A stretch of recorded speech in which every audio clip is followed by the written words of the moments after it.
Bienvenue à cette session C'est bon, Bicorp. les filles, vous êtes superbes. Et désolé pour le retard qui est indépendant de notre volonté. Ouais. Et bien donc, l'objectif est de vous proposer une immersion dans le monde de Bicorp. Nous allons vous présenter Bicorp de manière très synthétique. Et nous allons surtout demander à des Bicorp qui sont ici présentes de incarner un peu ce que c'est Bicorp concrètement dans leurs entreprises. Donc moi, je m'appelle Climène, je travaille pour Bilab France. À côté de moi...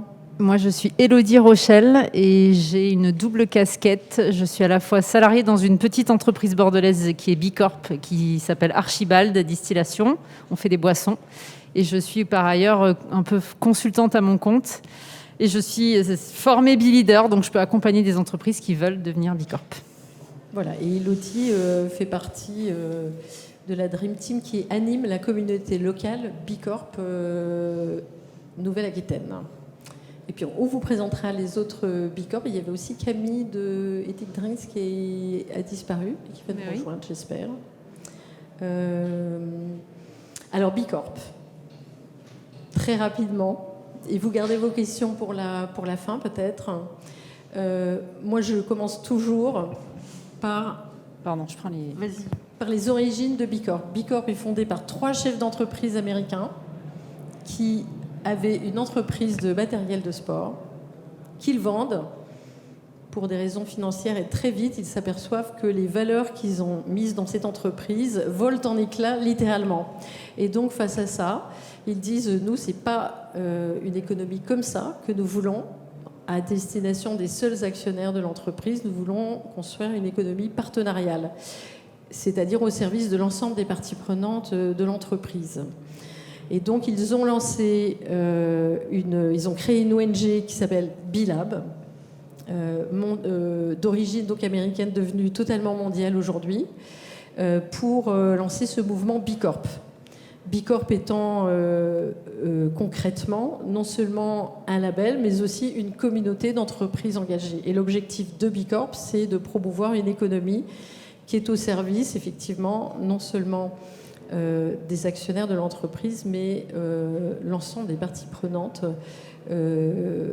Autrement dit, une entreprise qui, à la fois, veille à sa performance économique, mais aussi à sa contribution à l'intérêt général. Comment est-ce qu'on devient Bicorp ? Alors, les Bicorp modifient leur statut pour écrire dans leur objet social, et donc c'est gravé dans le marbre de l'entreprise, que l'entreprise entend générer un impact social, sociétal et environnemental positif et significatif dans le cadre de ses activités. C'est donc très fort puisque c'est gravé dans les statuts. Donc ça, c'était bien avant...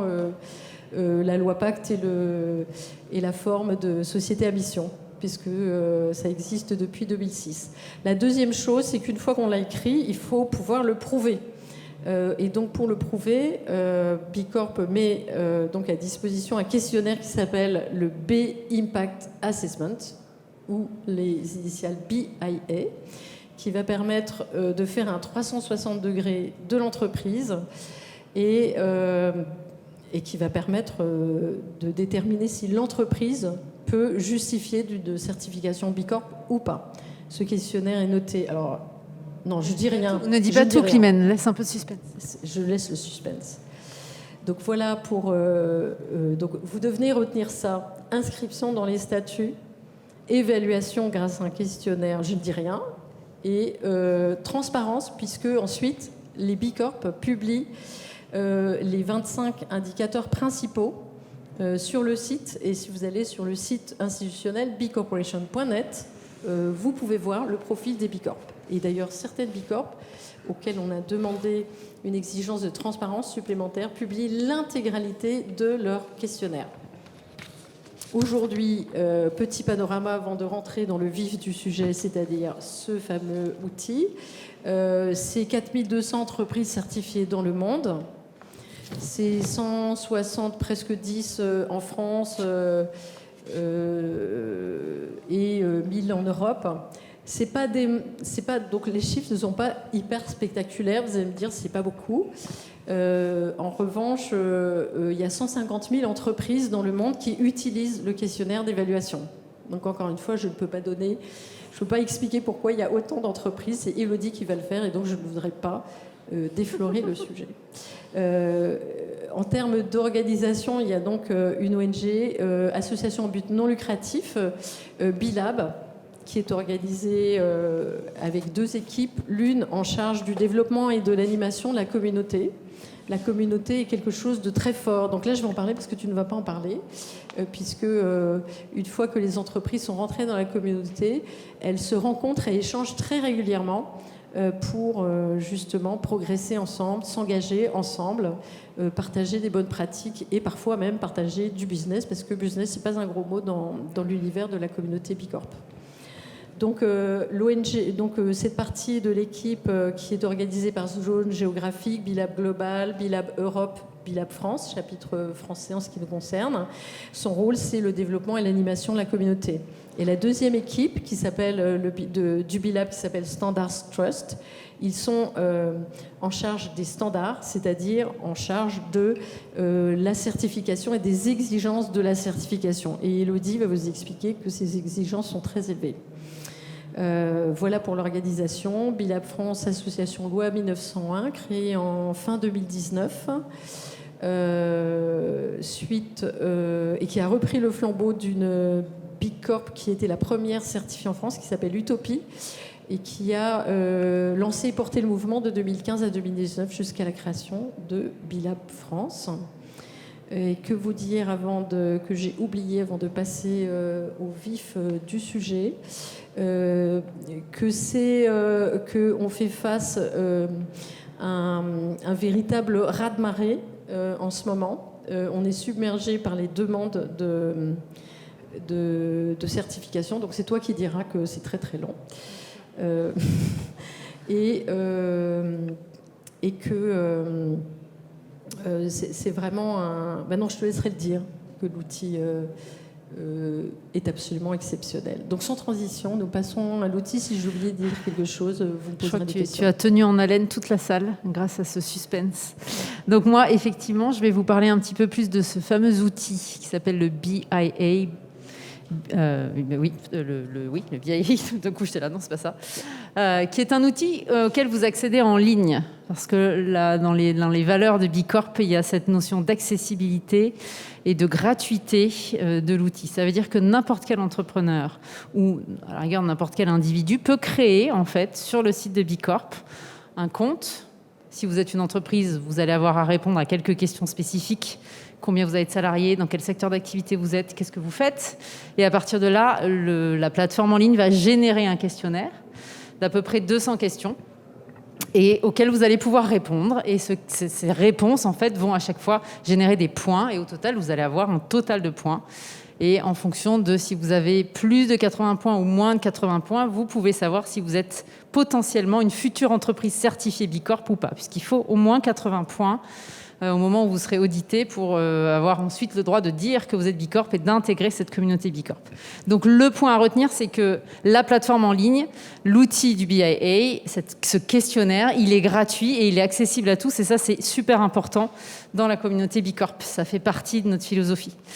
La particularité de ce questionnaire par rapport à d'autres, parce que peut-être que parmi vous, vous connaissez les ISO 26000, les engagés RSE, donc ce sont d'autres outils au service de l'engagement aussi des entreprises, et on suit la même philosophie, puisque Bicorp intègre tous les éléments qui existent dans l'ISO 26000, par exemple. Donc, il n'y a pas de surprise là-dessus. L'avantage, c'est que quand vous répondez au questionnaire, en fait, le questionnaire, sur chaque question, va vous proposer différentes réponses. Et en fait, ces réponses sont autant de bonnes pratiques que soit vous avez déjà mis en place dans votre entreprise, donc c'est tant mieux parce que du coup vous avez gagné des points, et si vous n'avez pas encore mis en place ces actions, ces pratiques dans votre entreprise, ça vous donne autant d'idées pour progresser dans les années qui viennent.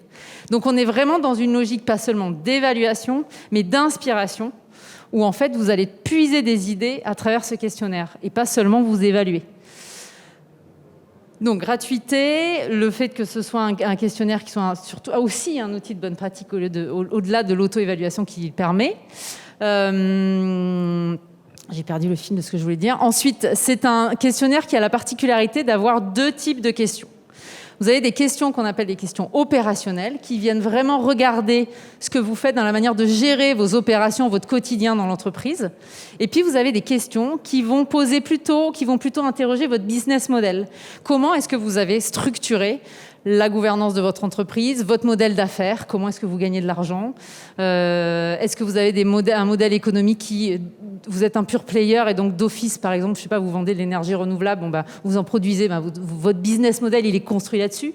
Vous êtes comme Elisabeth, elle en parlera juste après, vous avez construit une entreprise pour réduire les déchets, donc vous voyez le cœur de votre activité et la manière dont vous générez des bénéfices aussi sert la société ou sert la planète. Et donc ça, c'est une vraie différence que vous ne trouverez pas dans d'autres référentiels ou d'autres initiatives. C'est qu'il y a vraiment ces deux sujets. Il y a l'opérationnel, la gestion quotidienne de l'entreprise, à qui j'achète mes matières premières, comment je traite mes salariés, comment je prends les décisions, très bien. Et puis il y a cet aspect qui touche le cœur de votre business, les impacts business model, qui vous font aussi gagner des points dans le questionnaire et qui sont vraiment spécifiques à Bicorp. Vous allez comprendre ce qu'on vous dit après parce qu'on va vous donner en fait des exemples concrets. Moi, je ne vais pas rentrer dans le détail de tout comme ça. Qu'est-ce que j'oublie de dire gratuit. Peut-être aussi, tu peux dire qu'effectivement, pourquoi c'est difficile en comparant le score qui est demandé, le score total. Tout à fait. Oui, effectivement. C'est effectivement un questionnaire qui est très exigeant. C'est pour ça, notamment, qu'il n'y a pas encore beaucoup de Bicorp. Dans un monde où tout va bien, il y aurait plein d'entreprises Bicorp parce que plein d'entreprises engagées. C'est pas le cas aujourd'hui. Et effectivement, pour être Bicorp, il vous faut 80 points, mais en réalité, le potentiel de points que vous pourriez avoir, il est autour des 200 points. Donc, il y a vraiment une volonté de dire c'est difficile d'être Bicorp. D'ailleurs, il faut même pas la moyenne pour être Bicorp, puisqu'il faut 80 points sur les 200 potentiels. Et puis aujourd'hui, vous avez un panel de Bicorp, en fait. Il y en a qui vont avoir 80-85 points la première année où elles se font certifier. Et dans 3 ans, parce que tous les 3 ans, il faut se refaire certifier, dans 3 ans, elles vont se donner le challenge d'en avoir beaucoup plus et donc elles vont chercher à progresser. Donc, et il y a des boîtes qui sont hyper vertueuses dès leur première certification et qui sont à 120 points. Voilà. Et donc, vous avez cette possibilité de tout le temps progresser, de vous faire challenger sur cette notion de points et de le faire aussi avec vos équipes en interne. C'est-à-dire ça peut devenir moteur d'une dynamique interne, en fait, autour des sujets de RSE plus globalement. Donc, c'est un outil gratuit qui vous permet d'auto-évaluer, qui vous donne plein de bonnes pratiques, qui est très exigeant. Et vraiment, moi, pour l'avoir fait dans notre entreprise Archibald et pour avoir accompagné d'autres entreprises, ça demande un gros travail et ça demande aux entreprises de s'intéresser surtout à tous les sujets, puisque nous allons le voir maintenant thématique par thématique. Il y a 5 domaines dans le BIA. Un premier domaine, bienvenue, un premier domaine qui s'appelle la gouvernance. Donc, on va vous expliquer à chaque fois après dans chaque domaine de quoi on parle et vous allez avoir des exemples concrets. Donc, il y a un premier domaine qui s'appelle la gouvernance, il y a un autre domaine qui s'appelle collaborateur. Ensuite, il y a un domaine qui s'appelle collectivité. Il y a un domaine qui s'appelle environnement. Quand je dis domaine, c'est une grande thématique. Et puis, il y a un dernier domaine qui s'appelle client. C'est ça, j'ai un oublié. C'est ça, c'est exactement ça. Et donc, pour chacun des domaines, nous allons vous faire témoigner des entreprises qui sont Bicorp et qui vont pouvoir vous dire exactement ce qu'elles ont fait. Elles vont vous raconter ce qu'elles ont fait. Et je propose, si on suit bien notre petit programme Climène, de faire témoigner tout de suite Elisabeth. Tu vas pouvoir nous expliquer, Elisabeth, toi, nous parler un peu plus des impact business model, ce dont je vous ai parlé à l'instant, c'est-à-dire ces points que vous pouvez gagner sur la manière dont vous avez construit votre business model. Et puis tu enchaîneras sur la gouvernance, Elisabeth. Et moi, je vais chercher Camille. Ok, merci. Bonjour à toutes et à tous. Je m'appelle Elisabeth et je suis la cofondatrice d'une entreprise qui s'appelle Ma Bonne Étoile, que j'ai créée avec mon mari en 2013 pour aider des familles comme nous avons 5 enfants, réduire leurs déchets au quotidien en commençant par une petite gourde de compote qu'on peut remplir soi-même. Oh Pas de chose incroyable, mais qui a réduit beaucoup les déchets chez nous. Et donc, ça nous semblait tout naturel quand notre communauté était lancée en France en 2015, de faire ça, de nous engager dedans et de l'utiliser, cet outil, et de participer à cette communauté pour nous challenger, pour progresser. Quand on a fait l'audit, on était 3 personnes. Aujourd'hui, nous sommes 18. C'était très, très utile à l'époque. C'est toujours très utile. Si jamais on vous dit je suis trop petit, non. Comme a dit Elodie, il y a quand même une prise en compte en fait de la taille de l'industrie, Donc, ce n'est pas totalement exactement le même entre un très grand et un très petit. Il y a une base qui est commune, mais il y a quand même, on prend en compte ses spécificités. Oui, Donc, le questionnaire est un peu évolutif, c'est ça que tu veux dire. Oui. Il est adaptable, il s'adapte quand même à la taille de votre entreprise et à votre secteur, effectivement. Au total, il y a une 60aine de questionnaires qui peuvent être générés en fonction de ce que vous allez répondre au départ. Voilà. Et donc, par rapport au modèle d'affaires Impact, donc Impact Business Models en anglais, et juste, parce que c'est une chose que tu n'as pas dit, mais qui est quand même très important dans cette salle, c'est que le questionnaire existe bien en français. Il faut juste pouvoir se créer un compte en anglais et changer la langue. C'est la seule chose. Si vous pouvez surmonter la première page, après, tout va bien. Parfois, c'est une traduction canadienne, donc je ne parle pas de ça. Mais à part ça, ça reste compréhensible. Voilà. Donc ça, c'est une très bonne nouvelle. Moi, j'ai rempli tout de même en anglais, puisque je suis anglophone. Bon, c'est anecdotal. Donc, le questionnaire par rapport au modèle d'affaires à impact est très intéressant, puisqu'on va regrouper. Donc, je ne sais pas combien on est sur cette version, une quinzaine, entre 12 et 15, je crois, modèle d'affaires à impact, qui correspond beaucoup à ce qu'on appelle en France l'intérêt général. Comme tu dis, l'éducation, la santé, conservation des ressources, service aux populations défavorisées, il y en a beaucoup. Et évidemment, pour être crédible, il y a une chose qui est aussi très concrète par rapport à d'autres méthodes comme ISO 26000 qui vont plutôt servir à mettre en place des process. Là, on va regarder ce que c'est fait. Donc, il y a toujours une confrontation au bilan financier. Donc, si vous vous dites, comme nous, on travaille en fait pour aider tout le monde à réduire leurs déchets. Donc, quel pourcentage de notre chiffre d'affaires vient de la vente de ces produits-là? Est-ce que je suis une grosse boîte qui fait de l'énergie, qui dit, moi, j'existe pour faire du renouvelable, mais le renouvelable, c'est moi, c'est 0,05%. Ça ne passe pas. Donc, il y a toujours aussi la réalité, en fait, de devoir prouver ce qu'on dit et surtout, il faut pouvoir, en fait, l'isoler dans le bilan. Donc, moi, par exemple, je travaille quand même avec des associations et certains services, en fait, hospitaliers par rapport à différents problèmes. On travaille avec des enfants qui ont des malformations de l'ésophage. Mais ça ne fait pas de nous quand même une boîte de santé. Et je ne peux pas isoler dans mon chiffre d'affaires ce que j'ai vendu particulièrement pour ces causes-là. Donc, il faut aussi savoir qu'on ne peut pas tout cocher. On va devoir se concentrer sur 1, 2, peut-être 3 choses qu'on fait bien et qu'on peut vraiment, en fait, prouver. Dans notre cas, c'est la conservation de ressources par rapport à des déchets évités grâce à l'utilisation de nos produits. C'est aussi, et j'oublie comment il s'appelle maintenant dans la nouvelle version, on travaille dans notre chaîne d'approvisionnement avec 2 structures locales, un ESAT et un EA, qui travaillent avec des personnes en situation de handicap. Et je crois que c'est... Oui, mais il y a un modèle pour ça. C'est pas tout à fait, en fait, créer du travail pour les personnes dans l'emploi. Comment ça s'appelle déjà, ce modèle d'affaires? Oui. Non, c'est pas Workforce. Non, c'est celui qui fais beaucoup de formations. Non, c'est notre. Bon, en tout cas, bref, pour expliquer, ça sera très clair. Et donc, il y a aussi une notion d'intensité. Donc, dans la conservation de ressources, on va voir quasiment 100% en fait de cette modèle d'affaires. Dans la contribution aux personnes éloignées de l'emploi, etc., on va toucher un petit peu, puisque ça fait une partie en fait de notre prix d'achat, du prix final de nos produits, mais c'est pas un tout. Et tous nos salariés, en fait, on n'existe pas, en fait, pour créer de l'emploi pour des personnes en situation de handicap. Donc, il y a aussi l'intensité qui est prise en compte. Donc, du coup, tu as 3 modèles d'affaires impact. Oui. Et le troisième, en fait, s'appelle en anglais « Design to Give ». Donc, c'est quand l'entreprise dédie une partie importante de son chiffre d'affaires pour faire du don ou du mécénat auprès d'associations ou de structures à but non lucratif. Donc ça, aujourd'hui, vous connaissez peut-être tous 1% pour la planète, mais il y a d'autres manières de faire du don. On n'est pas obligé de passer par 1%, mais 1%, c'est connu, c'est pour ça que j'en parle. Et donc, toi, dans ton cas, tu donnes combien de... On donne 2% de notre chiffre d'affaires, que ce soit une année où on est positif ou négatif. On a quand même un engagement, en fait, permanent de partager 2% de notre bénéfice, que nous, on voit vraiment comme un investissement dans un futur souhaitable. Je précise toujours, et ça c'est une conviction personnelle, mais je pense qu'il est important aussi dans notre contexte français de préciser que autant on se doit de contribuer au bien commun, l'entreprise n'est pas là pour régler des problèmes de société. Pour ça, on s'est organisé en société, on s'est créé en fait un État qui doit quand même des services comme la santé, l'éducation, etc., etc. Et ce que nous, on partage, je vois comme un plus. L'association qu'on soutient pour les enfants avec des malformations d'œsophage, c'est presque considéré comme une maladie orpheline. Donc, on sait déjà que dans notre société, on s'est organisé pour donner, pour aider ces enfants, mais il y a peut-être un petit plus qui peut être apporté. Et là, je pense qu'on a un rôle à jouer en tant qu'entreprise. Aux États-Unis, c'est un peu différent, puisqu'il n'y a quasiment rien. Donc, on est vraiment dépendant, en fait, de la charité des individus pour pouvoir, en fait, bien vivre. En France, c'est pas ça. Mais c'est quand même important ce qu'on partage.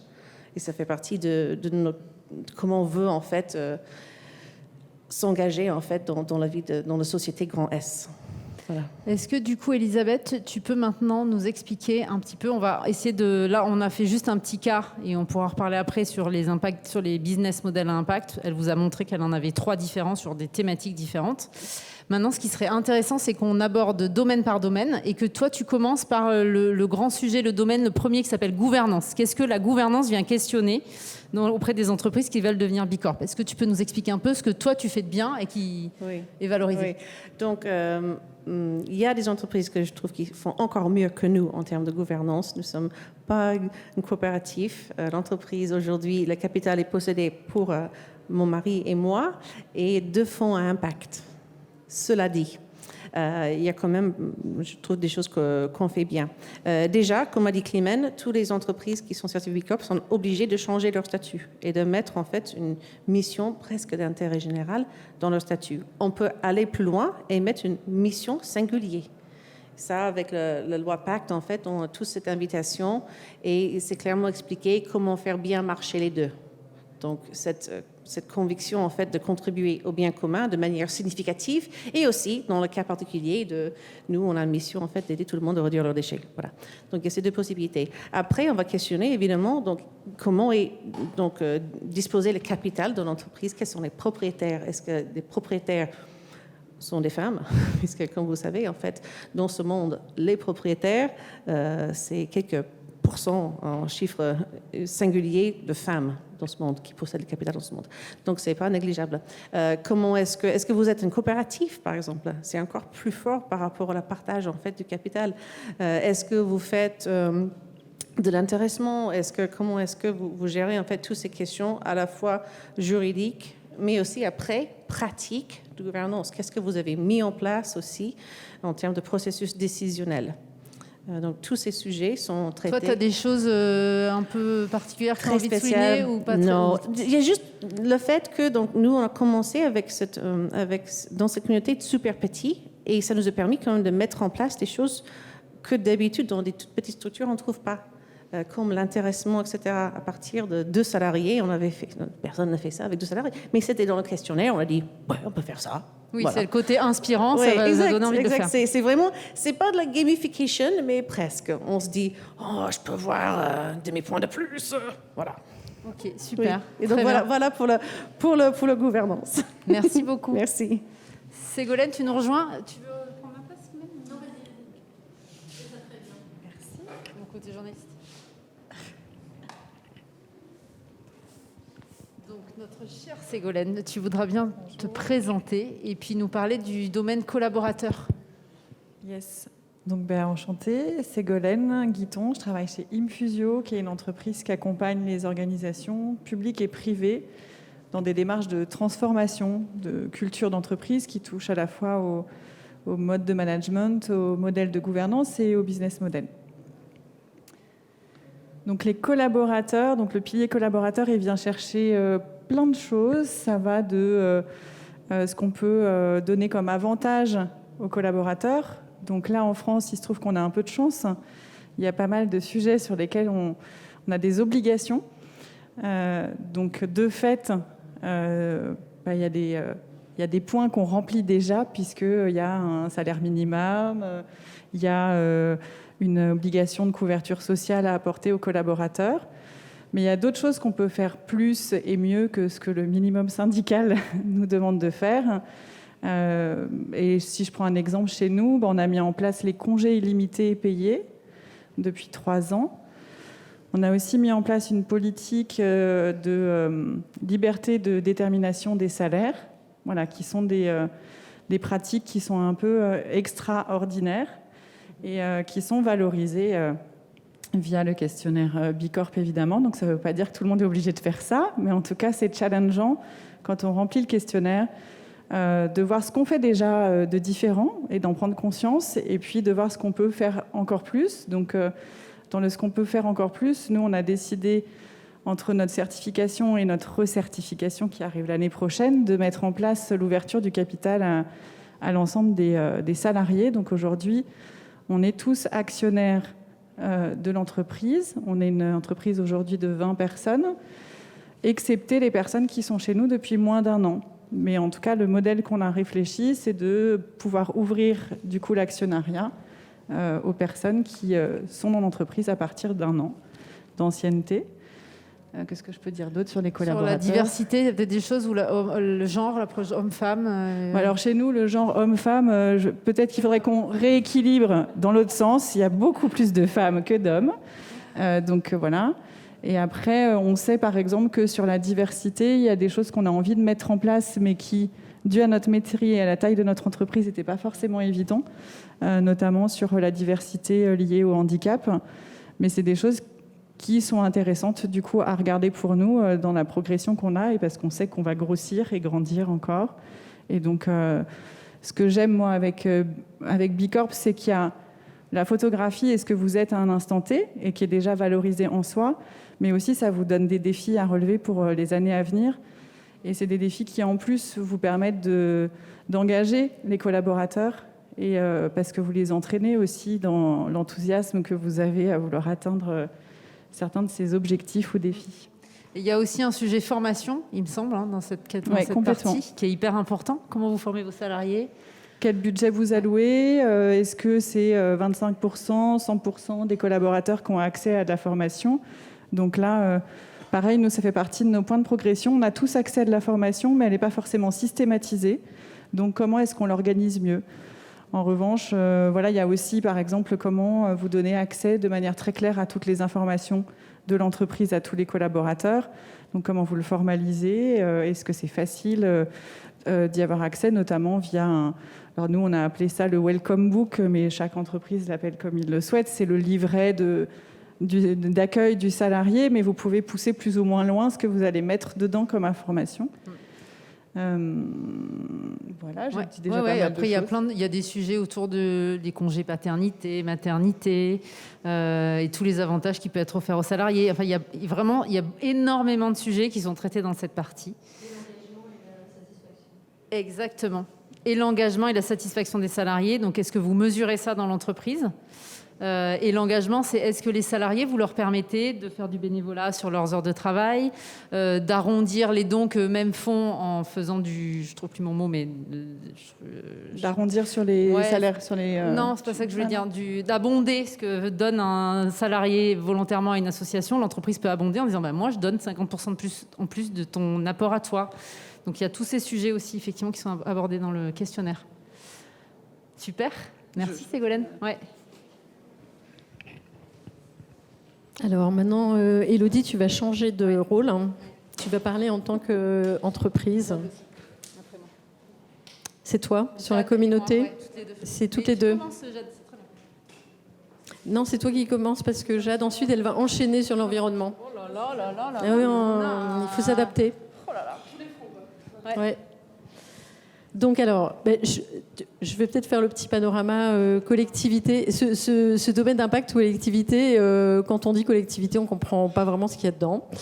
En fait, on pourrait le renommer engagement citoyen de l'entreprise, parce que dans ce domaine-là, on va regarder toute la politique de diversité et d'inclusion de l'entreprise, qui n'est pas traitée dans le domaine salarié, parce qu'en fait, ça va au-delà de ses propres salariés, toute cette question de la diversité, de l'inclusion. Tu te trompes à chaque fois.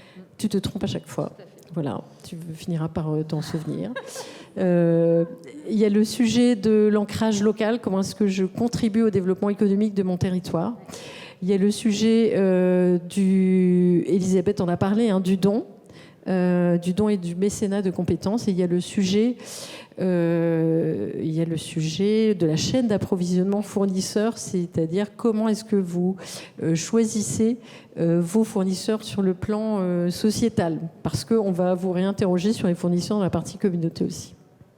Donc, est-ce que tu peux me dire oui, je peux chez Archibald, comment vous abordez ça ? On a quelques petites actions intéressantes dans ce domaine-là.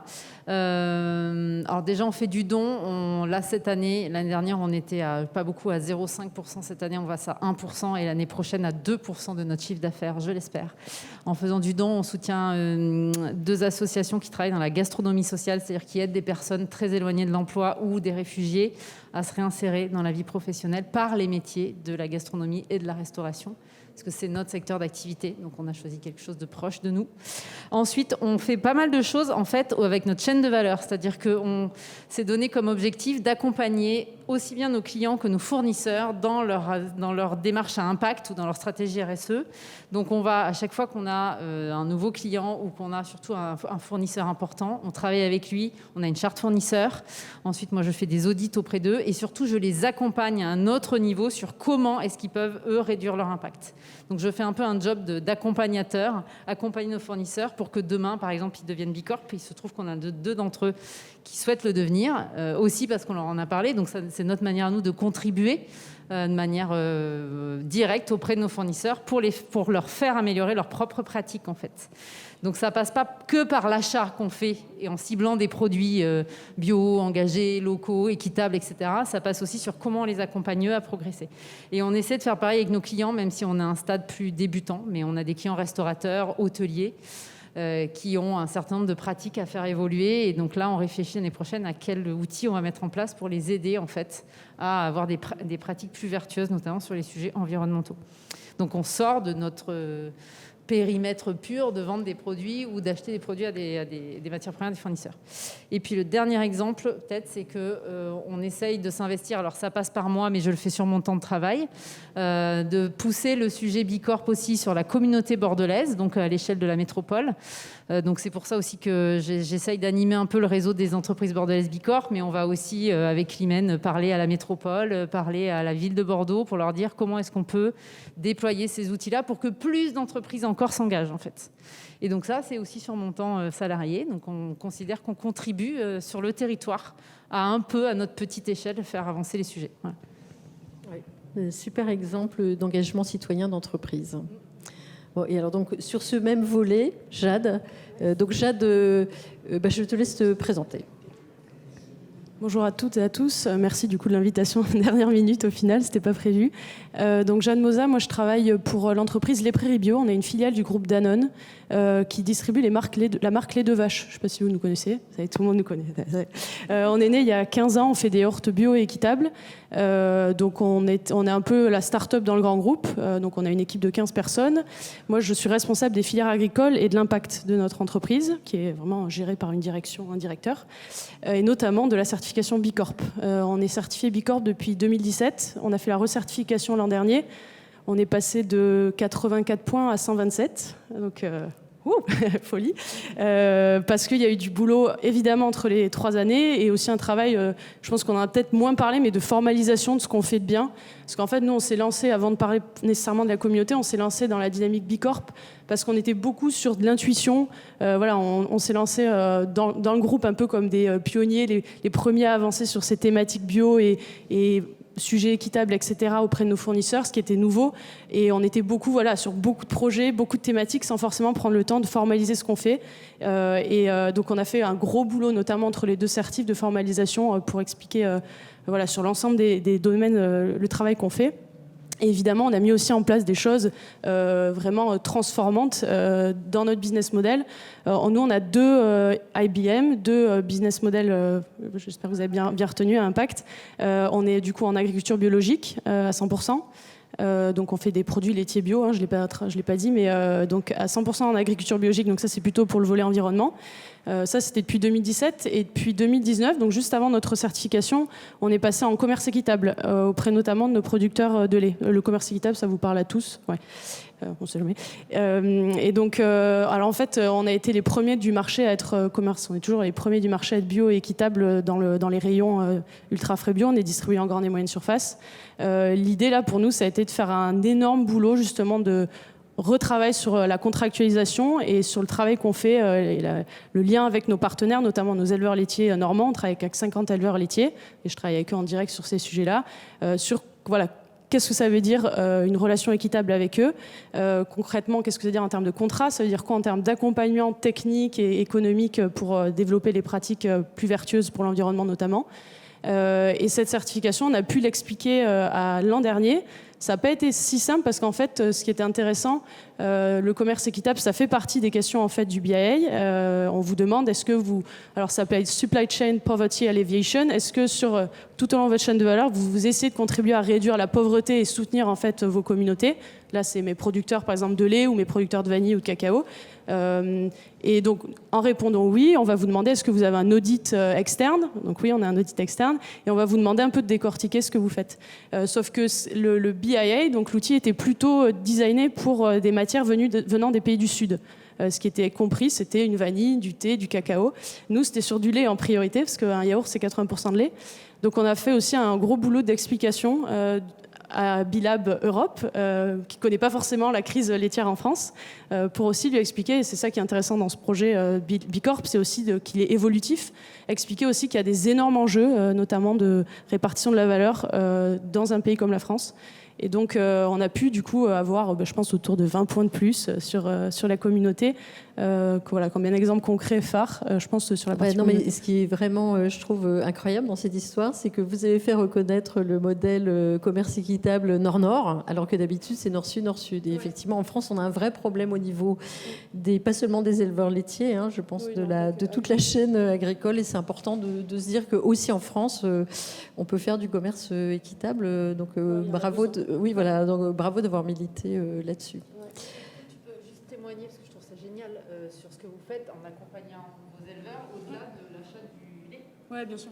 Alors j'espère que c'est parlant pour vous tout ça, mais en fait nous, évidemment, il y a dans l'équitable et globalement dans la contractualisation avec un fournisseur comme un fournisseur de lait, l'enjeu, il y a l'enjeu du prix. Donc l'équitable nous permet de protéger ça et c'est pas le sujet du débat, mais voilà, il y a vraiment le prix minimum qui est garanti chaque année, quel que soit le marché du lait, etc.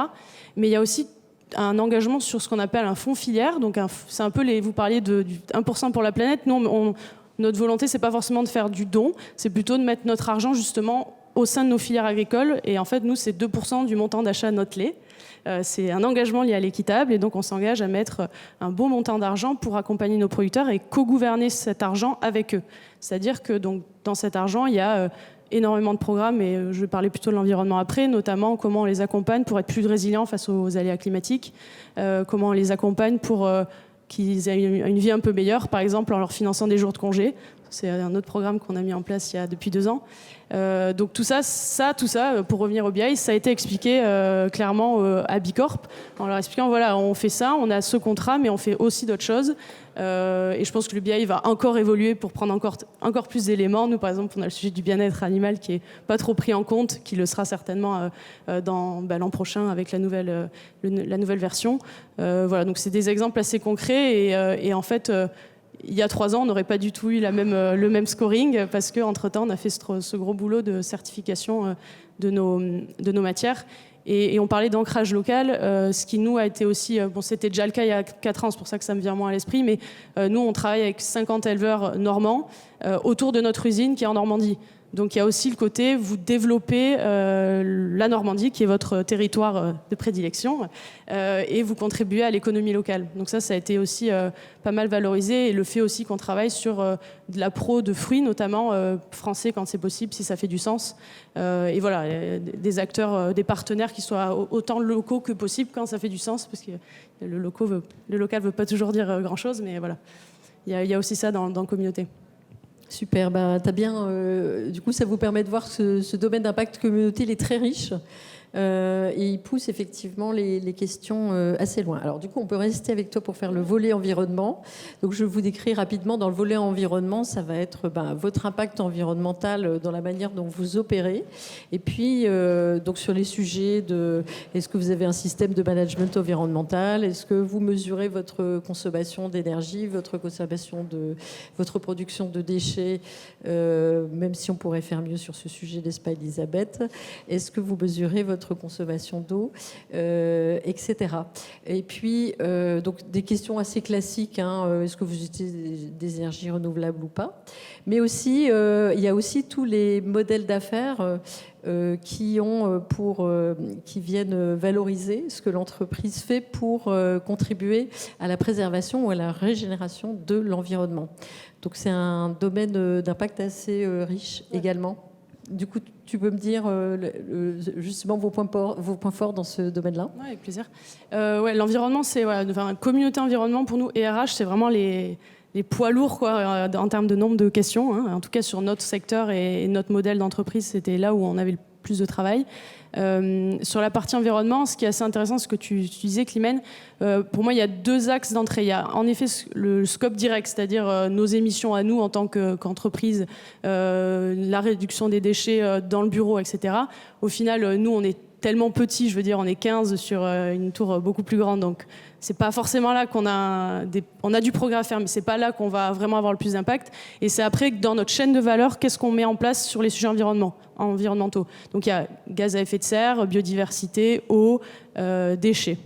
Et en fait, nous, sur la partie environnement, depuis toujours, du coup, on a ce business model d'affaires qui est agriculture biologique. Donc, nos matières sont agriculture biologique certifiées. Et donc, l'agriculture biologique, c'est un label qui permet de protéger certains éléments sur la partie environnement, qui n'est pas parfait. Mais nous, juste pour vous donner un autre exemple de valorisation, entre les 2 certifs, on a mis en place un cahier des charges qui va au-delà de la bio, notamment auprès de nos éleveurs, en rajoutant des critères obligatoires. Par exemple, le nombre de jours de pâturage, ça j'ai calé le mot pâturage aujourd'hui, nombre de jours de pâturage dans nos fermes, voilà, et on est allé pousser encore plus loin le cahier des charges, la charte entre guillemets, quand quelqu'un est éleveur et les de vaches, il répond à autre chose que de la bio. Ça a été aussi valorisé l'an dernier comme une démarche de progrès par rapport à l'année d'avant. Un autre sujet qui est clé dans l'environnement, c'est l'ACV, les émissions de gaz à effet de serre. Est-ce que vous mesurez, à minima, vous faites une mesure des émissions de gaz à effet de serre, donc la fameuse ACV sous toutes ses formes. Donc nous, on le fait, on a la chance de pouvoir le faire notamment dans le groupe. Mais c'est après, au-delà de ça, est-ce que vous mettez en place des programmes pour réduire l'empreinte carbone ou augmenter le stockage du carbone, etc. Donc nous, on a mis en place depuis 2017, en gros, pour vous dire, le lait, nous, c'est 65% de nos émissions de gaz à effet de serre, parce que c'est très émetteur en carbone, sur toute notre chaîne de valeur. Et donc, on a mis en place un programme à destination de nos éleveurs pour les accompagner dans la réduction de l'empreinte carbone des fermes, qui est conséquent, ce programme, avec du financement, de l'accompagnement technique. Donc, c'est moi qui m'en charge. Et là, on est à moins 10% d'émissions de gaz à effet de serre en 3 ans. Et donc, ça, typiquement, oui, au-delà du fait qu'on a mis en place un programme qui a un objectif qui est fixé et qu'en plus, on atteint des objectifs, tout ça, ça va nous permettre, j'espère, dans 2 ans, d'avoir plus de points. Voilà, c'est des exemples un peu concrets. Oui, non, mais ça montre que effectivement l'effet, je trouve, de Bicorp qui vous aide à progresser parce que et effectivement on voit le chemin parcouru en 3 ans et les vaches doivent être hyper contentes que vous soyez certifiées Bicorp puisqu'elles ont plus de jours de pâturage. Oui, exactement. Donc, exactement. Voilà. Et c'est quand même important la qualité de vie des vaches. Voilà, et des éleveurs. Ouais, voilà. Et du coup la qualité du lait que nous allons consommer par derrière. Ouais, exactement. Donc voilà, globalement, après si vous avez d'autres questions, je pourrais parler de Bicorp. On va se garder un temps sur les questions. On va directement passer à notre dernier domaine. Donc on aborde le 5e domaine d'impact, qui est le domaine client. Alors dans le domaine client, il y a peu de questions, il y a très peu de questions sur comment vous opérez au quotidien. C'est juste de vérifier que vous avez un bon service après-vente, si je fais un petit résumé un peu rapide. Mais surtout, dans le domaine client, il y a tous les modèles d'affaires impact. C'est est-ce que l'offre de l'entreprise va répondre à une problématique sociétale. Donc les problématiques sociétales, c'est accès aux services essentiels, éducation améliorée, accès à la culture, soutien des médias à impact, amélioration de la santé et du bien-être des individus, accessibilité, produits et services accessibles aux personnes défavorisées. Et puis je terminerai par celui qui était mise en place d'infrastructures. Ça c'est plutôt dans des pays développés, c'est la construction de routes, de ponts, de réseaux d'eau, etc. Et puis il y a également un modèle d'affaires impact que tu vas un petit peu détailler, c'est amélioration de l'impact des organisations. Merci. Donc oui, effectivement, nous sur ce pilier, si on prend les points opérationnels, on n'en a pas on n'en a pas énormément. Mais en revanche, on a beaucoup de points sur la partie business model à impact, puisque notre entreprise, en fait, a décidé de sortir d'un business model au temps passé, qui est le business model traditionnel des sociétés de conseil, pour aller vers un business model où on va proposer un abonnement à nos clients. Et cet abonnement, le tarif de cet abonnement est calculé en tenant compte de l'impact potentiel qu'on peut avoir dans l'amélioration qu'on va amener dans l'organisation, que ce soit au niveau des collaborateurs, des modèles, des manières de travailler, du modèle de gouvernance, etc. Si je précise un peu les choses, on a un outil de mesure dans notre entreprise qui s'appelle Sometrix, qu'on a développé, qui nous permet de mesurer la culture de l'entreprise. Ça nous permet de mesurer à la fois les perceptions et les aspirations des collaborateurs et de voir aussi l'écart qu'il peut y avoir entre la culture actuelle de votre entreprise et la culture souhaitée, c'est-à-dire la culture qui serait idéale pour aller vers un meilleur fonctionnement de votre entreprise pour vos collaborateurs, mais aussi pour le business de votre entreprise. Donc ça tient compte de la complexité dans laquelle vous vous inscrivez et de ce qui serait à privilégier comme modèle de culture d'entreprise. Est-ce qu'on doit être dans une culture consultative ou être plutôt dans une culture collaborative où le leadership va être partagé, etc. Et donc cet abonnement et le tarif de cet abonnement est calculé en partant de cet indicateur et de cet écart entre la culture actuelle de l'entreprise et la culture souhaitée de l'entreprise. Et le fait de baser tout notre business model sur cet indicateur, et pas que, mais c'est en grande partie sur cet indicateur, nous fait rentrer dans un business model à impact, d'autant plus que le tarif est dégressif, puisque si l'écart diminue, le tarif de l'abonnement diminue. Plus on a de l'impact, moins on coûte cher. Alors vous allez vous dire, mais c'est très très bizarre comme business model, mais c'est aussi parce que dans notre volonté et dans ce qu'on veut apporter à nos clients, c'est une plus grande autonomie dans ce qu'on leur apporte. Et donc l'objectif, c'est qu'on soit biodégradable et qu'ils aient plus besoin de nous dans 3, 4, 5 ans. Et qu'on aille aider d'autres entreprises qui ont besoin d'apprendre à travailler autrement, de manière, on va dire, plus responsabilisante et plus ouverte, que ce soit en interne, mais aussi avec l'écosystème. C'est ça qui nous intéresse, c'est d'aller adresser en fait notre manière de voir et de faire vivre les organisations à plus d'entreprises que de rester toujours avec les mêmes. Donc c'est en ça que est reconnu aussi notre modèle d'affaires comme étant un modèle d'affaires à impact. J'espère que j'étais à peu près claire. Alors oui, et pour le redire avec encore d'autres mots, peut-être plus simple, enfin, j'ai découvert encore plus avec précision ce que vous faites. Et c'est quand même une entreprise assez incroyable où on choisit son salaire, on choisit son nombre de vacances, c'est ça. Hein. Et c'est tout juste si ce n'est pas les clients qui choisissent le prix qu'ils vont payer pour ce que vous leur apportez comme service. Et je trouve ça assez extraordinaire. Et vous allez bien. On va bien. Voilà, donc comme quoi ça marche. Et oui, pour le redire de manière peut-être encore plus simple, le modèle d'affaires d'Infusio client, c'est le fait que Infusio contribue à améliorer l'impact des entreprises qu'il accompagne. Du coup, c'est un impact indirect et qui est très... Tous les cabinets de conseil en développement durable, par exemple, cochent ce modèle d'affaires à impact. Voilà. Eh bien, écoutez, avec ce dernier volet, on a balayé. Là, on vous a fait rentrer vraiment dans l'intérieur de ce questionnaire qui est un espèce de 360 degrés et qui permet... moi, je dis toujours que quand j'ai fait la recertification du cabinet Utopie, puisque avant de rejoindre Bilab, j'étais chez Utopie, j'ai vraiment eu l'impression de mettre l'entreprise à nu dans toutes ses pratiques.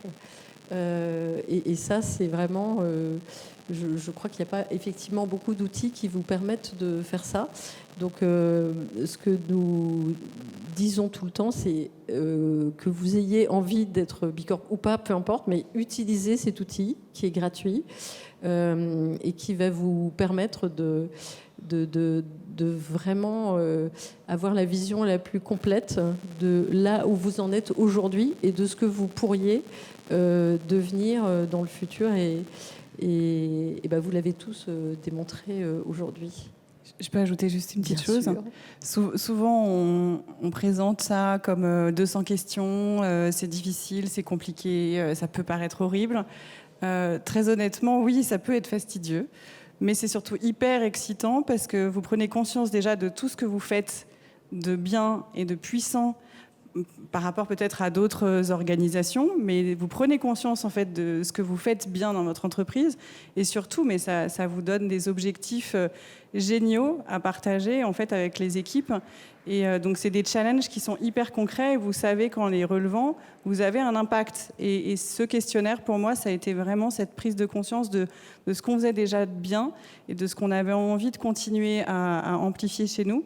Et au-delà de ça, je trouve que ça fait faire un switch en termes de stratégie à toutes les entreprises qui font le questionnaire, qu'elles du coup deviennent B Corp ou pas, parce que vous regardez votre business model d'un autre œil quand vous faites ce questionnaire. Donc c'est hyper challengeant, et c'est hyper enthousiasmant. Voilà. Ah bah merci. On ne pouvait pas mieux résumer tout ce que ça peut apporter. Alors, c'est à vous, si vous avez des questions.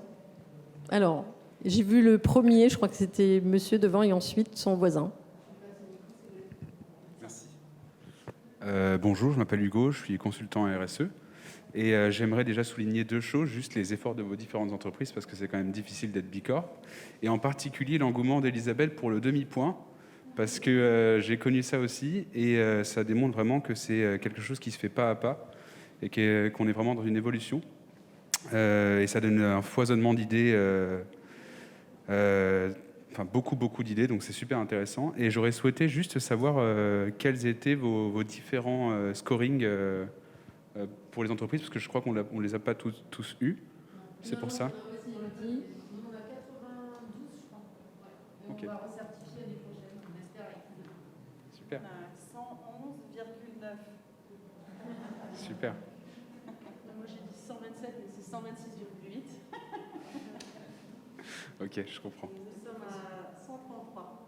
Ok, super. Donc là, Merci. vous avez la crème de la Bicorp devant vous, car la moyenne des Bicorp français, c'est 91. Moi, je suis dans la Bravo. Je Je suis pas dans la crème. La crème est là, ici, c'est la moyenne. Oui, la moyenne, c'est déjà pas mal. Oui, c'est déjà... Voilà. Super, merci beaucoup. Moi, j'avais une question au niveau de la... Vous m'entendez? Ouais, je parle dedans. J'aime pas trop. Je suis timide. Sur la question de la crédibilité de la label B Corp.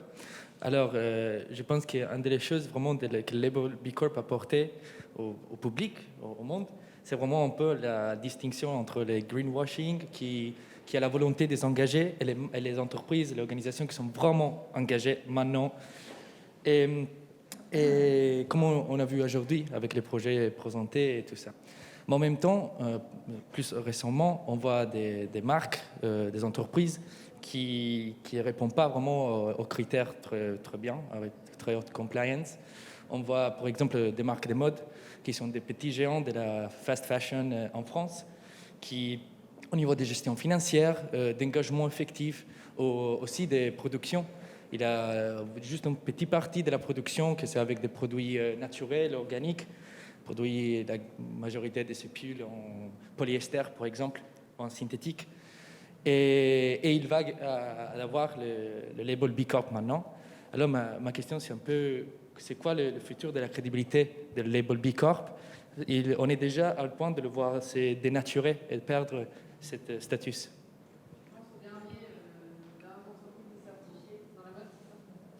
Oui, il y a plus quelques dizaines de temps. Nous avons eu cette discussion à midi avec... je te laisse d'abord répondre toi, Bilab, Clément.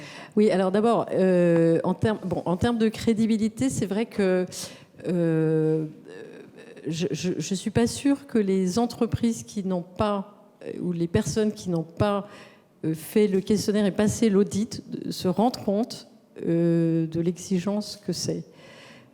Parce que on voit quand même plein d'entreprises qui arrivent en disant non mais moi je suis super engagée, je vais faire B Corp, je vais y arriver, et qui ont des déconvenus, ou alors qui arrivent à l'examen et qui sont recalés puisqu'il y a un taux de chute de 50%.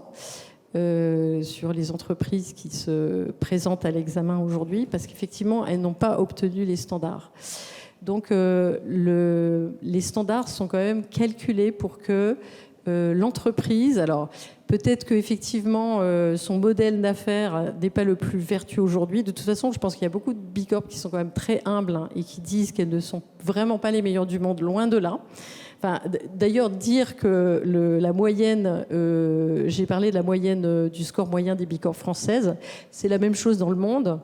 Quand on sait que idéalement la cible c'est 200, les Bicorp sont à 91 en moyenne. Donc elles sont effectivement loin de dire qu'elles sont les meilleures du monde. Simplement, elles font des efforts, elles sont dans cette phase de progression.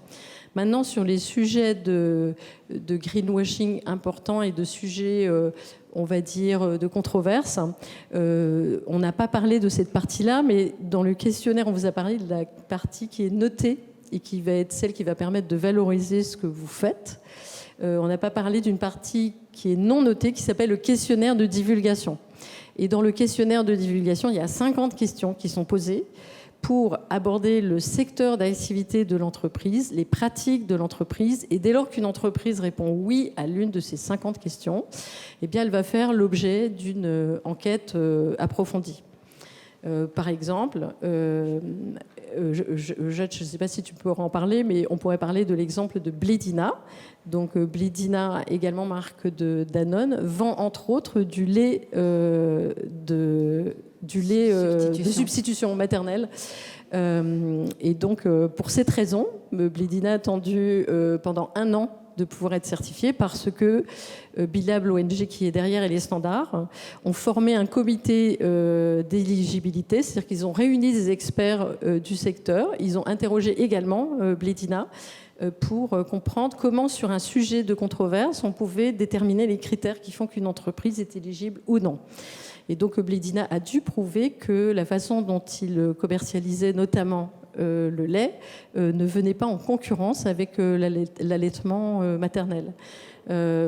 Aujourd'hui, si vous allez sur le site de bcorporation.net et dans la partie Controversial Issues, vous verrez qu'il y a 25 notes de position sur l'eau en bouteille, sur le fait de travailler avec des entreprises dans le secteur de la défense, sur l'alcool. Nous avons aussi, Elodie pourrait vous dire qu'elle a eu un questionnaire parce qu'elle vend de l'alcool. Donc il y a une espèce de garde-fou qui était mis en place par Bilab pour déterminer effectivement les critères d'éligibilité. Après, c'est vrai qu'on a souvent des réactions de gens voyant des grandes marques. Les grandes marques sont toujours soupçonnées du pire. Donc forcément, sans forcément savoir, on dit non mais cette entreprise et Bicorp, je n'y crois plus. Et moi, je veux bien entendre cet argument de la part d'une entreprise qui elle-même a fait le questionnaire, elle-même est allée à l'audit et qu'elle vienne me dire après ce qu'il en est de la rigueur du standard qui, on le sait, hein, de toute façon, il n'est pas parfait, on n'est pas parfait. Et l'objectif aussi du BIS, c'est d'être un questionnaire évolutif. Il n'est pas figé du tout. Tous les 3 ans, il est remis à jour. Il est remis à jour en fonction de quoi ? De l'évolution des standards internationaux, des lois qui passent dans les différents pays, des enjeux mondiaux qui apparaissent. Il est clair que dans le prochain, je pense que les critères climatiques seront resserrés dans le BIS parce qu'on sent qu'il y a urgence à aller plus vite.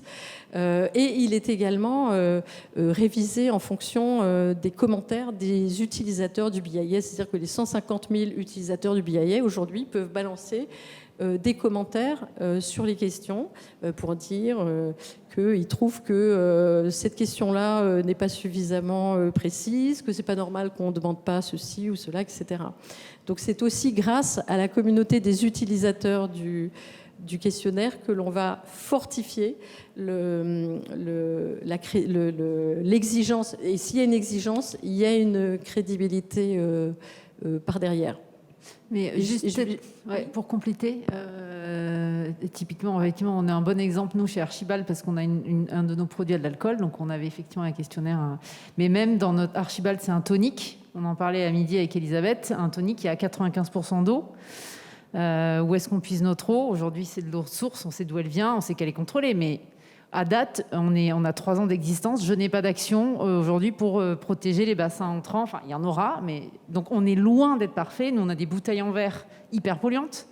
Enfin, tu vois, on est loin d'être parfait, mais en fait, ce qu'il faut bien avoir en tête, c'est que d'abord, pour avoir 200 points, franchement, faut s'accrocher. Et on est quand même dans des secteurs d'activité où il y a des contraintes industrielles, de production, de coûts. Enfin, il y a une réalité économique derrière les entreprises. Et puis qu'en plus, on peut être bicorp de plein de manières différentes, en fait. Et n'est pas bicorp qu'une entreprise qui, si elle fait des pulls, les fait avec du coton français, bon, ça n'existe pas, mais du coton bio, tissé en France, etc. Et si ça se trouve, cette boîte-là, là-dessus, elle n'est pas au top, mais sur tous les autres sujets, elle va être au top. C'est-à-dire qu'elle va être hyper forte sur la manière de gérer ses salariés. Elle va avoir plein d'actions sur son territoire. Donc, en fait, il y a plein de manières d'être bicorp. Il n'y a pas un type de bicorp. Et c'est bien ça qu'il faut avoir en tête, parce que moi aussi, je peux avoir cette réaction a priori de me dire, mais cette boîte, pourquoi elle est bicorp? Et effectivement, il faut se dire, bah, elle doit l'être pour plein d'autres raisons que je ne connais pas, parce que je ne suis pas dans l'entreprise et que je n'ai pas fait le questionnaire, tu vois.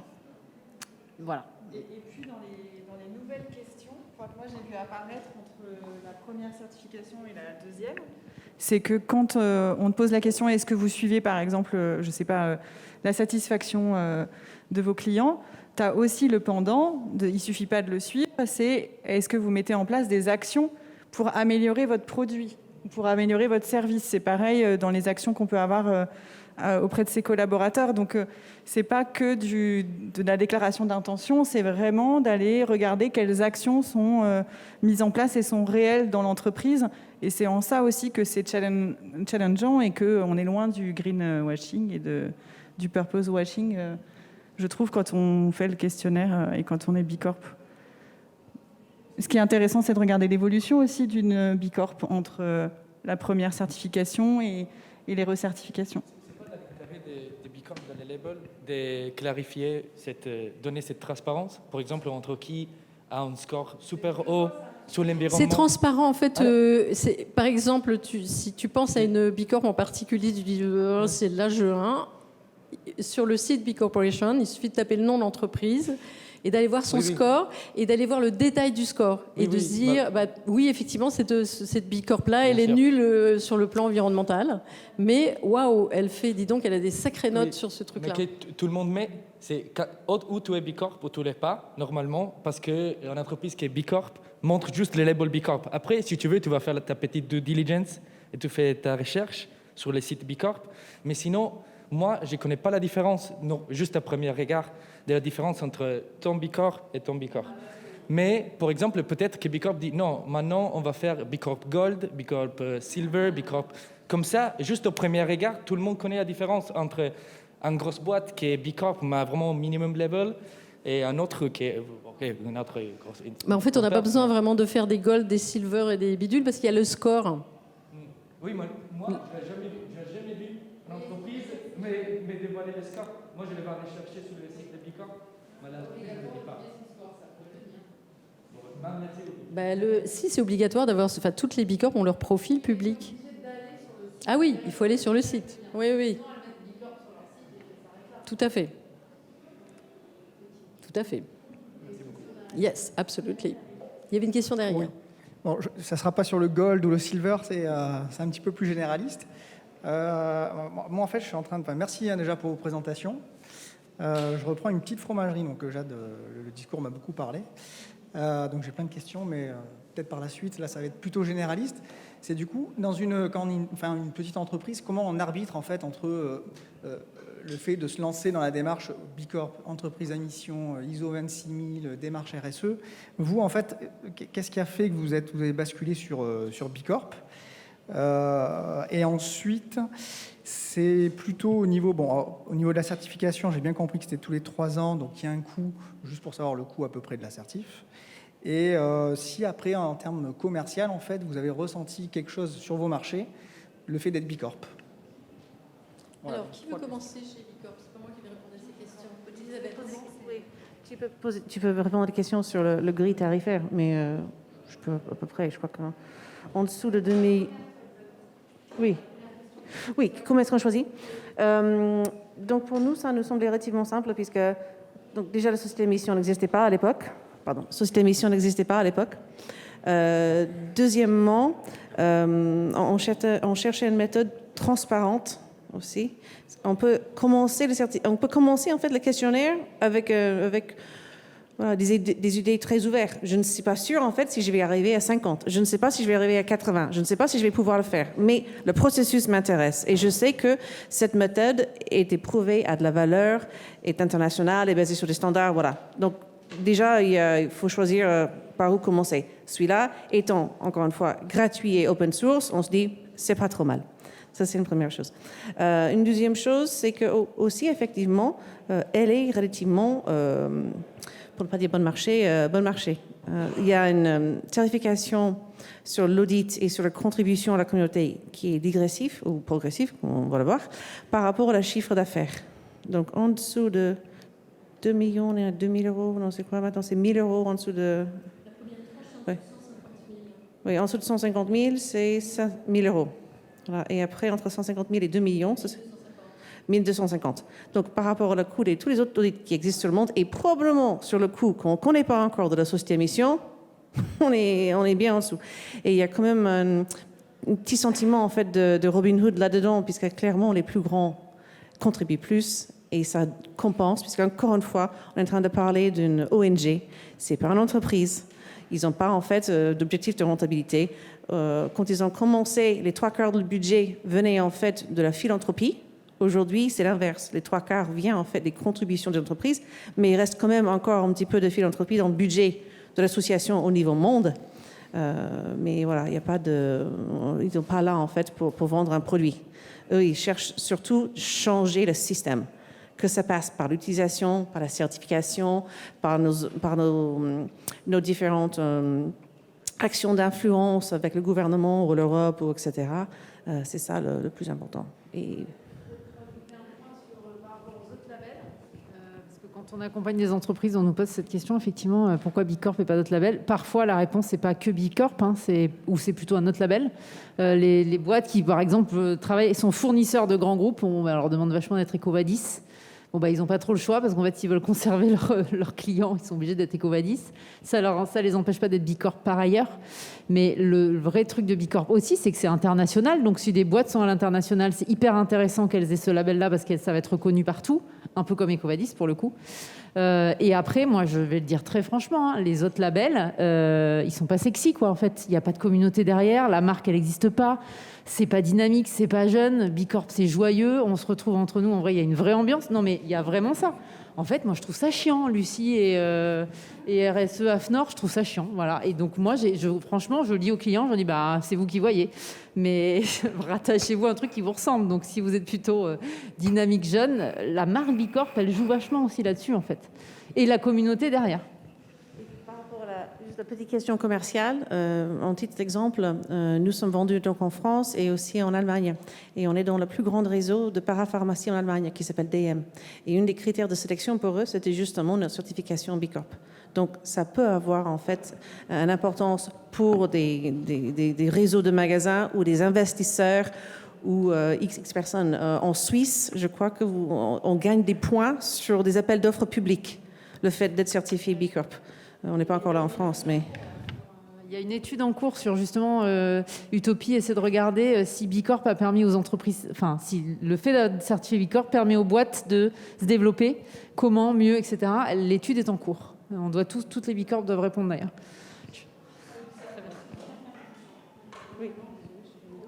Ça apporte avant tout de la crédibilité en fait. Quand on a le label Bicorp, nous, quand on va avoir un client Leclerc ou autre, ça permet d'avoir un label externe, surtout avec le score. On dit qu'on a 126,8. Ça permet de dire, écoutez, voilà, pas besoin de plus discuter sur la partie impact. Allons dans le concret et sur les projets qu'on fait. On a cette certification qui commence à être connue et reconnue et on a contribué à la rendre connue. Et ça nous permet aussi de la crédibilité, de la légitimité sur ces sujets-là, je pense. Oui, il y a la dame derrière qui est juste avant. Question très rapide. Moi, je me demandais s'il y avait des entreprises qui arrivaient au score de 200, justement. Non. J'imagine que non. Et autre question, il y a en France des marques de mode justement qui sont certifiées Bicorp. On a le droit de les citer ou Veja, ouais. D'accord. Ah oui, il y en a quand même. Ouais. Ok. Picture. Ouais. Ah ouais, il y en a pas mal. Ok. Et dernière question sur le BIA. J'imagine qu'il y a un tronc commun des questionnaires et qu'il est ensuite adapté et décliné sur chaque pays en fonction des législations. Il y a 3 zones géographiques. Alors, le questionnaire s'adapte en fonction de la taille de l'entreprise, en tranche de salariés, secteur d'activité et zone géographique. Il y en a 3. Il y a États-Unis et Canada. Il y a pays développés hors États-Unis et Canada et pays émergents. Et une chose là que je rappelle souvent, c'est que si dans ce que moi je fais, je peux discuter avec nos clients, etc., sur un prix juste de fabrication, puisque nous on fabrique en Suisse, et donc parfois on me pose des questions, mais qui paie les surcoûts? Je regarde, pardon, un surcoût, oui, par rapport à une fabrication en Chine. Non, c'est plus l'inverse. Qui paie en fait le sous-coût de cette fabrication en Chine? Nous tous. Voilà. Donc, il y a peut-être aussi une notion aussi, s'il y a un juste prix, il y a peut-être une juste gestion aussi. Et c'est pour ça qu'il est important quand même, c'est un de nos valeurs dans le mouvement, de ne pas vouloir trop personnaliser. Puisque si vous avez plein de points en France, grâce en fait à la congé maternité, à plein de choses, tant mieux. Mais ils n'ont pas encore ça en fait aux États-Unis. Donc, c'est ça aussi, c'est pouvoir avoir ce langage commun qui me permet, quand j'appelle quelqu'un au Singapour ou au Pérou, de savoir exactement en fait où est-ce qu'ils sont.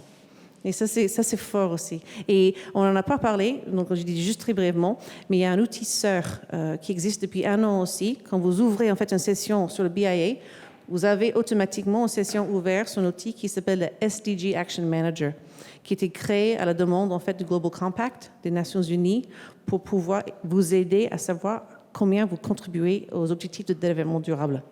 Donc, vous avez aussi, ça ne donne pas lieu à une certification, mais il y a 40% des questions qui sont en commun. Donc, si vous remplissez une BIA, vous avez 40% déjà rempli une autre vision de vos activités par rapport aux ODD, qui peut être riche aussi. Oui. Et une toute dernière question, après, je pense qu'on va le mettre dehors. Merci beaucoup pour votre présentation et pour ces retours d'expérience. J'avais une question sur la vie de la communauté, justement. Vous en parliez tout à l'heure, Élodie. Je voulais savoir, sur vos retours d'expérience, comment vous étiez appuyé dessus, éventuellement, ou si vous étiez juste en sous-marin par rapport on va dire, au questionnaire, au BIA, pour justement adapter on va dire, les actions que vous vouliez mettre en place, ou si vous aviez mobilisé une partie de la communauté, comment elle vit cette communauté. Voilà. Déjà, en fait, il y a un canal Telegram sur lequel on peut tous questionner sur les pratiques des uns et des autres. Il y a un canal général et puis un canal qui est dédié juste au BIA. Donc, quand on est en période de recertification, c'est hyper utile. Donc, il y a déjà ça. Et après, il y a des groupes de travail sur des thématiques. Ça peut être la réduction des déchets, ça peut être comment on valorise la certification Bicorp auprès du grand public. Enfin voilà, il y a plein de sujets sur lesquels des groupes de travail se réunissent. Et donc, c'est pas une communauté... c'est une communauté qui existe vraiment et où il y a une vraie entraide. Et ça va... Moi, par exemple, j'ai rien en commun en termes de business avec Elisabeth. Mais grâce à Elisabeth... je suis en contact avec une personne de très grande qualité pour aider mon entreprise à réfléchir à une levée de fonds. Si je n'avais pas été dans la communauté Bicorp, si je n'avais pas rencontré Elisabeth, je n'aurais jamais eu accès à cette personne qui a tout de suite compris nos enjeux, notre philosophie, notre état d'esprit. Et donc, c'était un temps énorme de gagner sur notre réflexion et sur ce qu'on avait envie de mener. Donc voilà, la communauté existe même, je dirais, presque avant. Parce que quand il y a des Bicorp, des personnes qui veulent rentrer dans une certification Bicorp, ils appellent déjà des Bicorp. Moi, je suis appelée très souvent par des entreprises qui veulent devenir Bicorp pour savoir ce que c'est. Et en fait, c'est dans l'état d'esprit de la communauté Bicorp que de répondre. On ne dit pas non, j'ai pas le temps. En fait, on prend l'appel et on prend le temps parce que ça fait partie en fait de ce qu'on veut véhiculer et ça participe aussi à faire grandir la communauté. Et si je prends le rapport, le bilan carbone. Nous, comme on est dans un coworking, on n'avait pas trop de réponses à apporter à plein de questions. Le fait d'emmerder royalement notre espace de coworking avec toutes nos questions, ils se lancent dans une réflexion pour aller vers une certification Bicorp. Donc, et s'ils n'avaient pas des Bicorp chez eux, ils n'auraient peut-être jamais imaginé ça, ou peut-être seulement dans 2 ans, ou dans 3 ans, ou dans 4 ans. Donc voilà. Je ne sais pas si ça a répondu à la question. Il y en a peut-être qui veulent rajouter. Non, alors moi je vais céder ma place parce que je suis désolée, j'ai un train à prendre, mais Elisabeth, qui est notre représentante officielle BILAB, parce qu'elle ne vous l'a pas dit, mais les membres du board. Oui, c'est vrai qu'il a pas dit. Je vous laisse poursuivre les échanges. En même temps, Non, je il pense est 17h. Oui, je pense qu'il est 17h. Merci de votre attention et de votre intérêt. Merci beaucoup.